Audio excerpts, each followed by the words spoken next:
Qurum Nature Reserve is located in the Qurum neighborhood in the heart of the capital city of Muscat, facing the Gulf of Oman at the foot of the Hajar Mountains.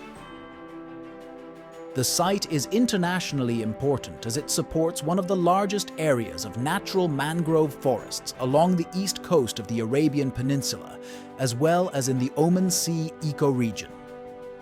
The mangroves provide natural control against tropical storms and cyclones that regularly affect the city, play a critical role in shoreline stabilization, and maintain water quality by retaining stormwater runoff.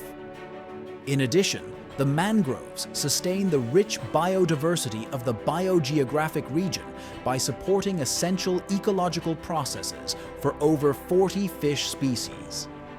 These fish include a number of high-valued commercial species that are already under considerable pressure from intensive commercial fishing in the Oman Sea. The site also supports 194 species of birds, 27 species of crustaceans, and 48 species of molluscs. It is a popular nature observation and outing venue for tourists and Muscat city residents, and it is being developed into the first conservation education site in the city with a state-of-the-art visitors center. In addition to its recreational and educational values, Qurum Nature Reserve is home to archaeological remains of fishing activities that might have taken place more than 4,000 years ago.